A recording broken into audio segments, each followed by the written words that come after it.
मित्रों नमस्कार, मैं हूं राकेश कुमार। आप देख रहे हैं मत अभिमत। मित्रों, राजस्व परिषद के अध्यक्ष के पाठक अभी एक्शन मोड में आ गए और इसको लेकर उन्होंने जो फरमान जारी किया है और उसके बाद जो कार्रवाई हुई है, इसको लेके हड़कंप मच गया है। मैं बात कर रहा हूं बेतिया राज के संपत्ति पर जो अतिक्रमण है उसको हटाने का। चूँकि आपको याद होगा कि पिछले दिनों के पाठक बेतिया गए थे और वहाँ सारे जो राजमहल और भवन हैं उनका निरीक्षण किया था, अतिक्रमित जो ज़मीन है उसका निरीक्षण किया था और तब उन्होंने आदेश दिया था कि ये जो अतिक्रमण है उसको हटाया जाए। अब इसको लेकर कार्रवाई शुरू हो गई है।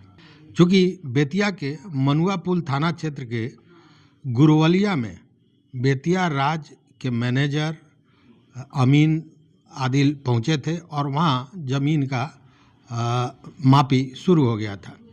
बताते हैं कि वहां लगभग 8 एकड़ 23 डिसमिल ज़मीन है बेतिया राज की जो अतिक्रमित है।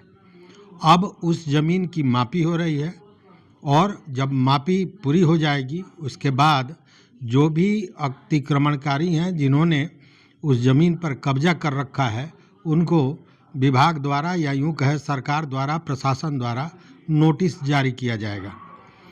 इसको लेकर जो अधिकारी हैं उन्होंने भी कहा कि मापी पूर्ण होने के बाद बाज़ाब्ता उन लोगों को नोटिस दी जाएगी, प्रशासन द्वारा चेतावनी दी जाएगी और अतिक्रमण को खाली कराया जाएगा। अब इस कार्यवाही के बाद यह स्पष्ट हो जाता है कि बेतिया राज के संपत्ति पर जो अतिक्रमण है उसको हटाने की कार्रवाई शुरू हो गई है, उसका श्री गणेश हो गया है। अब इसको लेकर स्वाभाविक है कि हड़कंप मचा हुआ है। कारण हालांकि आप देख रहे होंगे कि लगातार मंत्री महोदय एक ही बात कह रहे हैं कि जिनके पास कागजात है, जो सही कागजात है बेतिया राज के ज़मीन पर जो बसे हुए हैं उनके पास, तो उनको घबराने की ज़रूरत नहीं है। लेकिन कागजात होगा किसके पास, ये ज़रा सोचने वाली बात है। चूँकि यहाँ पे एक मामला फंसता है हाई कोर्ट का। चूँकि हाई कोर्ट ने महारानी जानकी कुंवर मेडिकल कॉलेज के मामले में एक केस हुआ था, याचिका दायर हुई थी। उस मामले में यह कहा था कि कोर्ट ऑफ वार्ड्स के स्थापित होने के बाद, मतलब कोर्ट ऑफ वार्ड्स ने 1897 में 1897 में बेतिया राज के सारे संपत्ति के संरक्षण का अधिकार प्राप्त किया था और सारी संपत्ति कोर्ट ऑफ वार्ड्स के पास आई थी।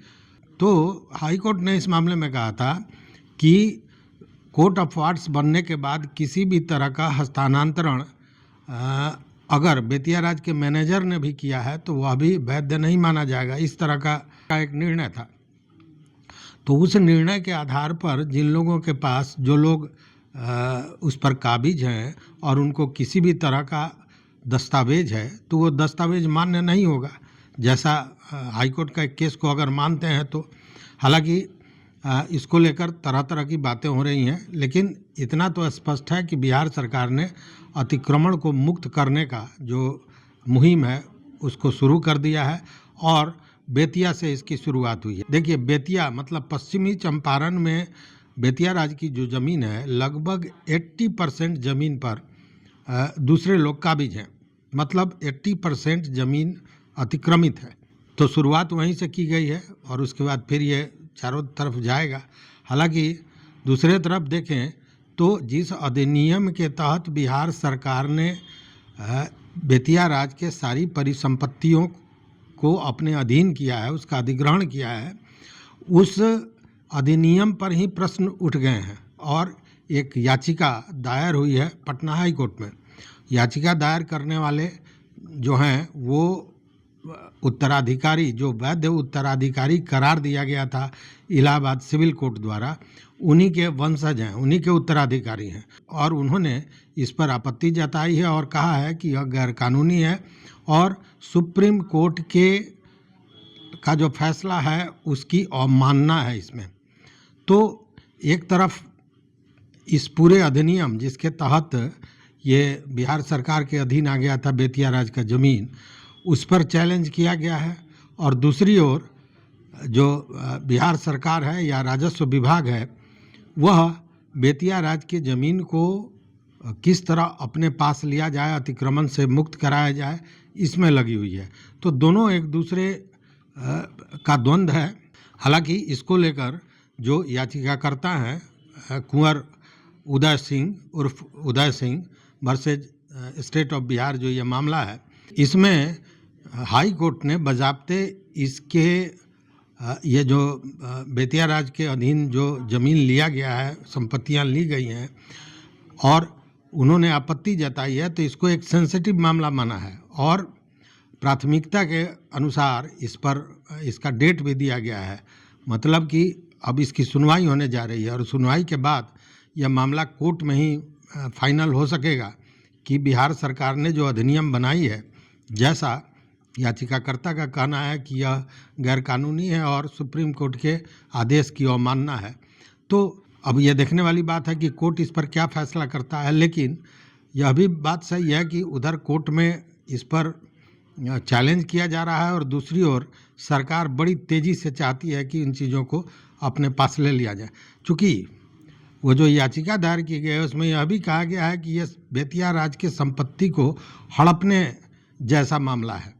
तो लगता है जिस तरह हड़बड़ी में ये सारा काम हो रहा है, इस पर हम पूरा एक वीडियो देंगे, क्योंकि जब ये सारी चीज़ों की जानकारी आपको होगी तब आपको समझ में आएगा कि इसमें सरकार कहाँ सही है और कहाँ गलत है।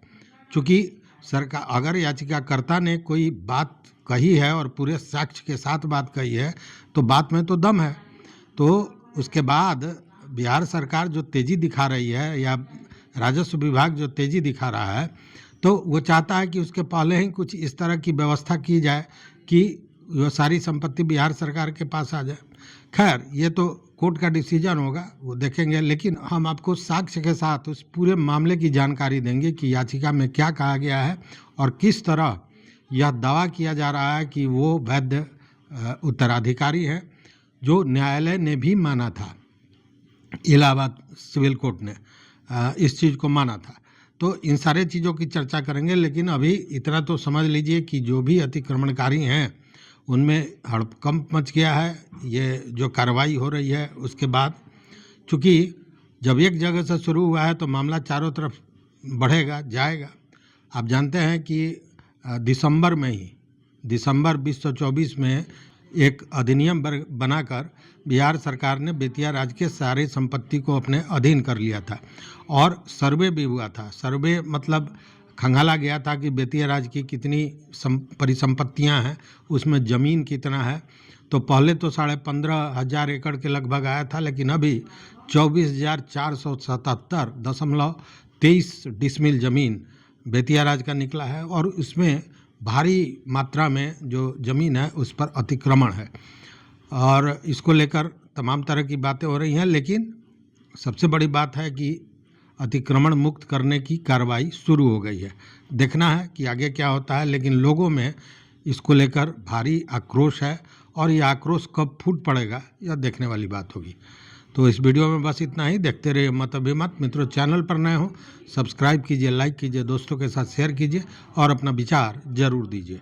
बहुत बहुत धन्यवाद। कोटिशः आभार।